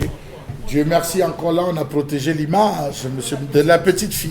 Là encore, je suis. Dire que les Camerounais ont compris quand même. Je hein. m'attends. Oui, oui, je suis d'accord. Ça commence à changer. Cette conscientisation commence, je suis d'accord. Et je prie les autorités de se saisir rapidement de cette affaire. Vous savez, monsieur Michel Ngachou, nous avons dans certains hôtels, il faudrait que les responsables des hôtels soient, on organise, hein, le ministre Belebouba Maïgari se réveille un peu de son long sommeil parce qu'il dort trop, on ne sent rien sur l'aspect touristique dans ce pays, qu'il se réveille un peu et qu'on organise des formations. Comment est-ce qu'un monsieur peut entrer sans avoir déclaré si oui ou non c'est sa fille et tout? Je crois quand même que dans un hôtel, lorsque quelqu'un va intégrer et de manière répétitive avec une fille, est-ce qu'il a mission? Il y a des questions qu'on pose, on peut alerter parce qu'il y a ces différentes forces. Vous avez regardé ces images de Dominique Audrey. En 30 secondes, vous dites que... Et la condescendance qui se dégage, la suffisance avec laquelle il dit « Est-ce que vous savez qui je suis dans cette République ?» C'est comme dire que, ok, vous avez le toupet de m'arrêter alors que je suis en train de faire ce que j'étais en train de faire. Je vais vous faire l'heure. Par exemple, c'est ce qu'il est en train de dire. Ouais. À entendre toutes les voix des femmes qui criaient derrière, on a l'impression que c'est quelqu'un qui a l'habitude de faire ce genre de choses. Bon, ce n'est qu'une Parce que ce n'était pas nouveau, parce qu'il faut comprendre, toutes les mamans qui étaient en train de crier derrière et les hommes qui filmaient et tout sortaient d'où? Il y a eu, on laisse entendre, d'après les premières informations, que la fille aurait alerté sa tante et de ce que papa lui aurait fait d'autres petites promesses, l'amenant dans un... Et sa tante n'est pas venue seule, visiblement, elle est venue avec des gens et c'est déjà une bonne chose. Il faut dénoncer et afficher, c'est ce que Bombok disait, que la punition, la sanction, c'est qu'on vous affiche partout. Maintenant, tout le monde sait, comme je crois qu'il y a des traditions où lorsque quelqu'un faisait de mauvaises choses dans les villages, on vous faisait faire le tour du marché et voilà, nu, et chacun pouvait vous fouetter un peu au passage. Oui, il faut revenir à ça. On prendra la parole peut-être plus tard, Isabelle Kao, rapidement dans la revue des réseaux sociaux. Qu'est-ce que vous nous servez ce matin?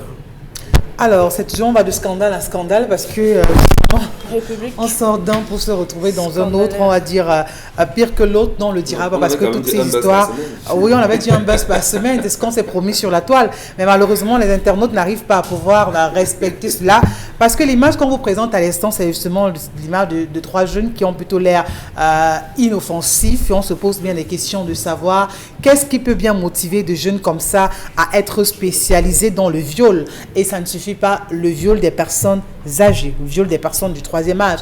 Dans tous les cas, ça se passe du côté d'Ombessa, dans le centre, ou encore précisément dans le département du Bas-Minoubou, où on vous montre donc ces jeunes garçons qui avaient donc pour habitude de pouvoir violer les personnes du troisième âge ou encore les grands-mères, si vous voulez, pour faciliter même peut-être compréhension.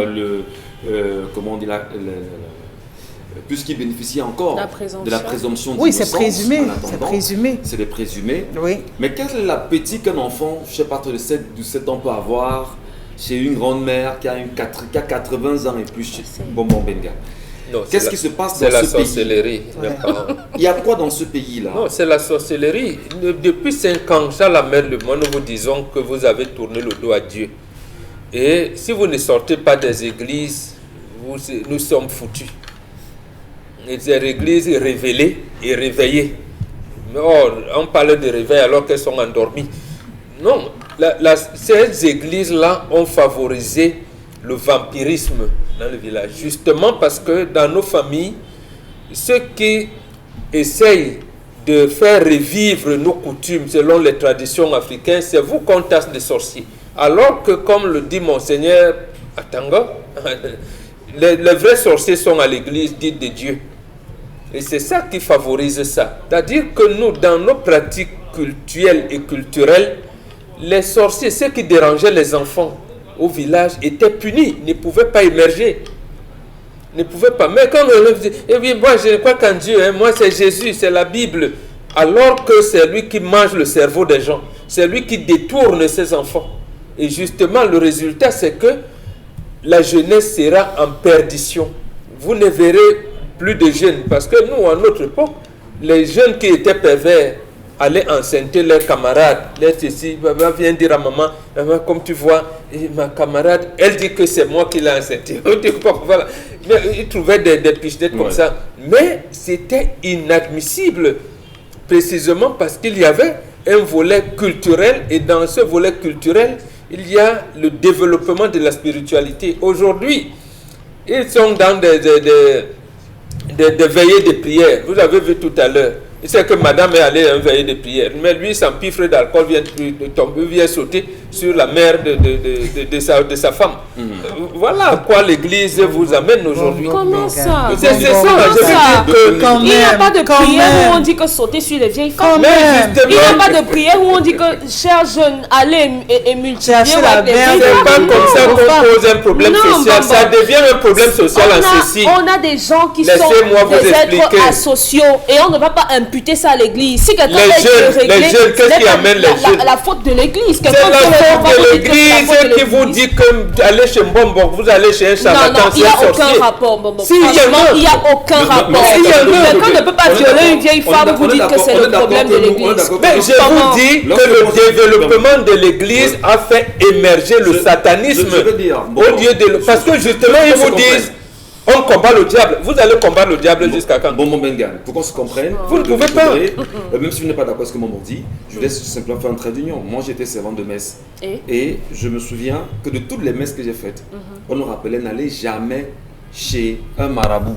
N'allez jamais chez un guérisseur parce qu'ils sont des sorciers. Ça, c'est ce qu'on a inculqué dans les mentalités. Et au-dessus, on ajoutait aller coucher avec les vieilles Non, femmes, non, aller non, violer les vieilles femmes. Je n'ai pas dit à l'église. Non, c'est le trait d'union avec ce que Maman Kanté dit. Je n'ai pas dit ça. Je n'ai pas dit. J'ai dit que le prêtre a envoyé son mari aller violer, aller. Des gens ont de mauvaises mentalités. Des gens ont de mauvaises mentalités, une mauvaise façon de penser, une mauvaise façon de fonctionner. On ne peut pas imputer ça à l'église. Non. Si, justement, comment résoudre dans la mauvaise pensée?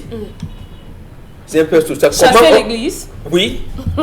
Oui, justement. Même si on chasse l'église, là, ça va persister. Non. C'est pas un problème. Non, mais puis c'est ça. Il faut bien éduquer vos enfants, c'est tout. Vous ne pouvez pas bien les éduquer Est-ce que si tout vous le monde va à ouvrez les l'église? bars tout le temps, si vous laissez les églises prospérer. Vous ne pouvez pas maîtriser l'éducation de vos enfants avec la prolifération des églises. On va bientôt sortir, mon bon cher, C'est pas possible. sur le sujet. Monsieur Michel Ngacho, à l'époque du président Ahidjo, il avait mis sur pied une politique de lutte. C'était même ça la base, une politique de lutte contre l'exode rural. Empêcher que les gens ne partent du village pour la ville. Pour traverser Bafang, arriver en Konsamba, il vous fallait laisser passer.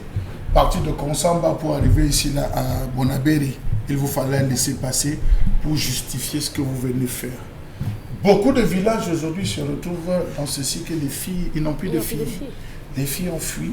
Les filles vont se chercher en ville, les filles vont se chercher dans les grandes agglomérations, les filles vont se prostituer, les filles, monsieur Michel Ngacho, sont obligées d'abandonner et d'aller abandonnant les villages.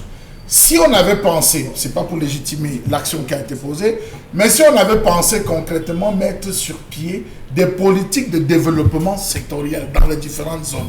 Quand vous partez de Yaoundé, monsieur Michel Ngacho, il y a des villages que depuis 25-30 ans, il n'y a pas de lumière dans la zone. Partant de Yaoundé pour de Makedéné, plein dans cette zone. Bien sûr. On va vous dire, si on a refusé la route, on a refusé. Vous venez mettre le poteau. Je ne vais pas citer pour indexer. Dès que vous mettez le poteau de lumière, le lendemain, vous venez trouver c'est tombé.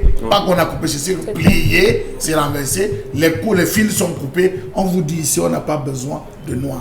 Est-ce de lumière? Est-ce qu'on a pu résoudre ce problème? Est-ce qu'on a pu résoudre le problème de l'eau? Il y a plein de soucis dans ces différentes zones. Quels sont les mécanismes qu'on a mis? Donc je pense que, je rejoins ce que Babou dit, c'est la sorcellerie tout simplement. Il est temps que cette zone, cette brèche-là, ces différents villages, qu'on essaye de voir et que l'État, lorsque vous êtes un investisseur, vous dites allez investir dans telle zone. Merci. Isabelle Carole, autre regard, autre sujet retenu pour nous ce matin?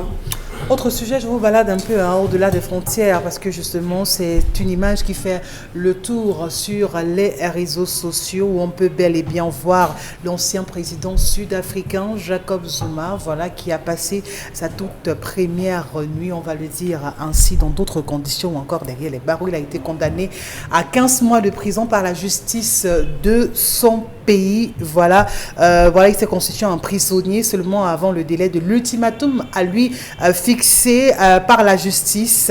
Le chef d'État en fonction entre 2009 et 2018 a ainsi donc passé sa toute première nuit dans ce genre de conditions. Il faut donc noter que l'ancien président sud-africain a été placé en détention, a tenu à indiquer le ministre de la Police sur Twitter peu après donc l'annonce de sa décision de se conformer à l'ordre d'incarcération faite par la fondation qui le représente. Il ne s'agit pas d'un aveu de culpabilité selon son porte-parole de cet ancien président sud-africain. Il faut dire quand même qu'à 79 ans, Jacob Zuma a été condamné le 29 juin 2021 pour outrage à la justice après avoir refusé de comparaître devant une commission anticorruption. C'était en février dernier. Il lui a reproché d'avoir multiplié des manœuvres pour éviter d'avoir à s'expliquer, empilant les recours ou faisant valoir son droit au silence. Depuis la création en 2018 de la commission d'enquêter sur la corruption généralisée parmi ces 9 années au pouvoir. Dit Mbombo Bengan que l'ANC est mal perçu aujourd'hui.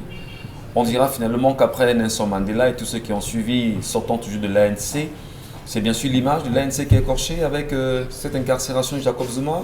Non. Au contraire. Disons que Jacob Zuma, j'allais dire, a été critiqué au sein même de l'ANC pour avoir provoqué le départ précipité de la présidence de la République de Thabo Mbeki. Ouais. On sait les manœuvres dont il a procédé à l'époque. Et on avait parlé de lumpenprolétariat à l'époque. Bon, voilà. Donc, on savait que ça allait le rattraper tôt ou tard. Il avait une propension. C'est quand même une grande première en Afrique du Sud. Maintenant, il veut montrer également qu'en fait, il n'est pas au-dessus de la loi. Il n'est pas au-dessus de la loi. Il avait dit, et là, il faut respecter, dit, j'ai l'obligation de réserve. Maintenant, la justice ne peut pas se dire, comme tu as l'obligation de réserve, on te pardonne. Donc, l'obligation de réserve, oui, fait prévaloir ça, mais vous êtes accusé de. Ça vous soumet à tel. Vous dites, vous soumettez, il dit oui, je me soumets.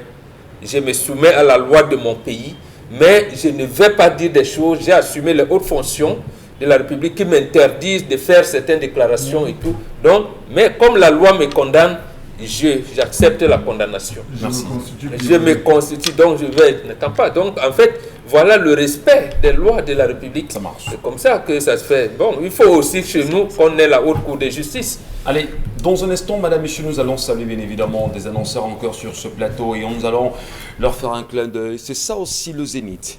Merci. Inspiré après comparaison dans l'univers hôtelier, le président directeur général de la Principauté Hôtel fait la différence et œuvre pour la construction de l'une des plus prestigieux hôtels de la ville de Douala, au Cameroun. La Principauté Hôtel, un cadre de rêve imaginé pour un séjour paisible et en toute sécurité avec accès Internet haut débit. Offrez-vous une vie en rose à partir de 25 000 francs CFA dans un décor de luxe. La Principauté Hôtel vous accueille dans ses belles chambres royales. Princesse et prestige. Détendez-vous et savourez les moments les plus intenses dans un espace qui coupe le souffle, même aux voyageurs les plus avertis. Un restaurant aux couleurs des tropiques présente un menu magnifique et diversifié. Situé en plein cœur de Bonapriso à 5 minutes de l'aéroport, la Principauté Hôtel est classée parmi les meilleurs hôtels du Cameroun. Vous rêvez de vous échapper dans un endroit idyllique à moindre coût? Un petit coin de paradis terrestre s'offre désormais à vous. Loger dans un hôtel de classe en est une chose, mais loger confortablement dans un hôtel de luxe à moindre coût en toute sécurité en est une autre.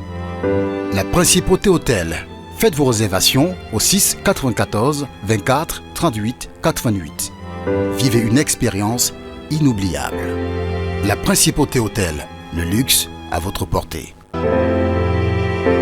Alors, c'est déjà présenté Constille Lamine. Bonjour à vous et bienvenue. On parle ce matin de Principauté Hôtel. Alors, ce matin, nous parlons donc d'un hôtel de luxe en plein cœur de Douala, au quartier Bonapriso. Cet hôtel, qui est situé entre le lycée Mongo et la clinique Idimed, offre à sa clientèle un service de qualité à des prix vraiment préférentiels. Comme on a donc pu le constater à travers ce spot qui a été réalisé, bien sûr, par des braves techniciens camerounais et étrangers, c'est donc l'occasion déjà pour moi ce matin de présenter une fois de plus cet hôtel de luxe. Oui, nous parlons de la Principauté Hôtel. Oui, et quand on parle bien sûr de Principauté Hôtel, on parle bien sûr d'un espace de rêve, d'un espace de luxe dans lequel vous avez plusieurs services. La Principauté Hôtel, c'est bien entendu des chambres de luxe. La Principauté Hôtel, c'est-à-dire c'est également son restaurant, c'est également son lounge, sans oublier également son parking pouvant contenir plus d'une centaine de véhicules. La Principauté Hôtel vous permet de séjourner dans de très très bonnes conditions, dans un cadre de rêve. Alors ceux-là qui me regardent en ce moment, qui sont bien sûr en train de s'apprêter à descendre à Douala, une fois que vous êtes à Douala, dirigez-vous du côté de la Principauté Hôtel. Pourquoi justement faire le choix de Principauté Hôtel? Il y a des hôtels à Douala, mais depuis particulièrement plus de 2 ans, le Cameroun et Douala en particulier a à son sein un hôtel de luxe, un hôtel 2 étoiles qui vous offre des services 4 étoiles. Ça, il faut le rappeler. Déjà, le spot présente déjà tout, c'est-à-dire l'intérieur, l'extérieur et tout ce qu'il y a comme avantage derrière cet hôtel. Alors, pourquoi choisir la Principauté Hôtel? Tout d'abord, la sécurité, le confort, le cadre et bien entendu un service de qualité. Voilà donc quelques éléments qui devraient aujourd'hui amener tous ceux-là qui veulent changer de cadre. Vous résidez à Douala, vous êtes hors de la ville de Douala, vous avez besoin de changer de cadre. Choisissez tout simplement la Principauté Hôtel. En ce qui concerne bien sûr les coûts, Alors, les coûts, il faut le rappeler, hein, je l'ai dit tout à l'heure, que c'est un hôtel 2 étoiles qui vous offre un service 4 étoiles. Et quand on parle bien sûr d'un service 4 étoiles, vous imaginez bien sûr les prix, alors que du côté de la principauté hôtel, on n'a pas besoin de débourser assez d'argent, on n'a pas besoin de dépenser des dizaines de mille. Les chambres de luxe, les chambres VIP, vous les avez à partir de 25 000 francs pour un séjour de qualité, pour un séjour de rêve. Donc, chers téléspectateurs, vous avez besoin d'un hôtel de luxe. Vous recherchez un cadre paradisiaque, un cadre des princes et des princesses, alors choisissez tout simplement la principauté hôtel. Les numéros de téléphone s'affichent au bas de l'écran. Faites vos réservations dès à présent. Appelez et passez vos réservations. Il faut le rappeler, Michel Ngachou, à partir de 25 000 francs, on a droit à un séjour de qualité. À partir de 25 000, on touche au bout du doigt le confort. À partir de 25 000, on peut se sentir à l'aise dans une chambre de luxe avec tout ce qu'il y a comme sécurité et avantage. Donc, pour dire tout simplement un seul mot, choisissez la principauté hôtel qui, je rappelle, est située à Douala, au quartier Bonapriso, entre le lycée Mongon et la clinique Idimed. Et n'oubliez pas, nous mettons à votre disposition des véhicules pour des navettes et la connexion Internet haut débit est disponible même dans les toilettes, dans les cuisines, dans les chambres, partout. Il y a la connexion Internet du côté, bien sûr, de la principauté hôtel. Merci et bienvenue chez nous. On aurait bien souhaité justement qu'on s'y lamine, proposer la principauté hôtel quand on regarde le standing aujourd'hui aux futurs mariés. D'ailleurs, on va faire un petit clin d'œil ce matin à la maman de bébé Shannon qui s'appelle Madame Bébé, Mademoiselle Niek Thérèse Linda, à qui souhaitons également Happy Birthday. Elle peut également s'y rendre, pourquoi pas. Merci à vous, Consilamine. C'est moi qui vous dis merci beaucoup. Et un seul mot, dormir dans un hôtel, c'est bien, mais dormir dans la principauté hôtel, c'est encore mieux. Merci un beaucoup. hôtel 2 étoiles pour un service de qualité. Merci infiniment. Allez, on va prendre quelques messages. Le temps de sortie de l'émission ce matin, Isabelle Carozopet, puisqu'on le sait, on sort de la principauté. On revient avec le principe de l'émission. Qu'on lise au moins nos téléspectateurs.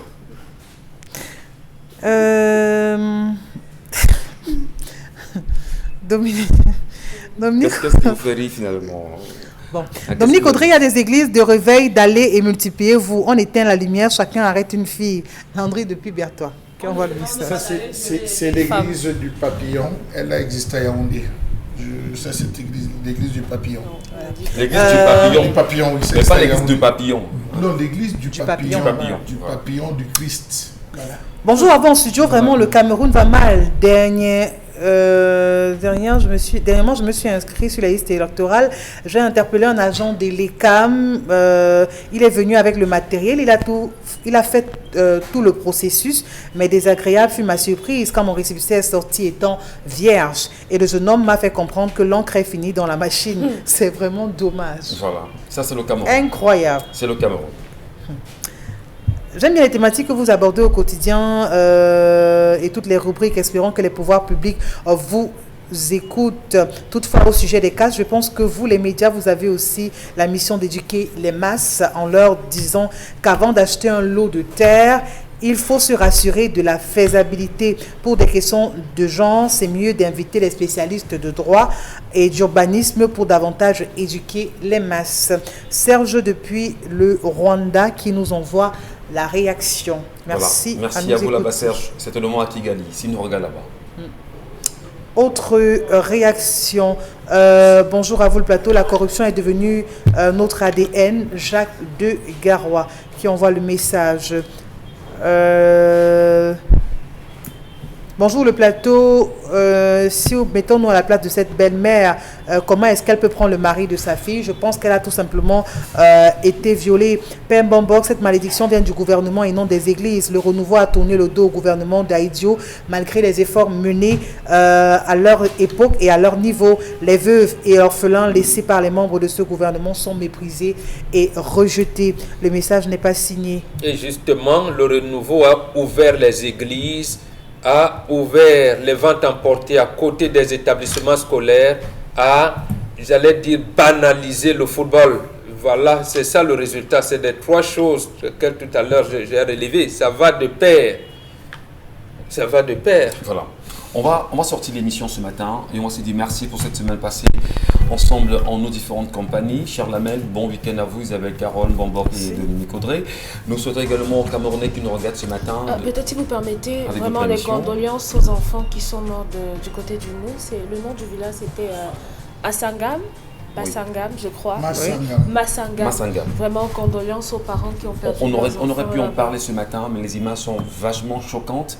Quand on a choisi humblement, laisser bien sûr les familles pleurer ces décédés, ces enfants-là. Mais on peut leur demander de faire très attention en cette saison de pluie. Oui, gardez vos enfants chez vous. Voilà. Très important. Et on se quitte avec le petit conseil, si vous ne faites pas la politique va vous faire. Et au pire des cas, on a le résultat, ça fait 40 ans.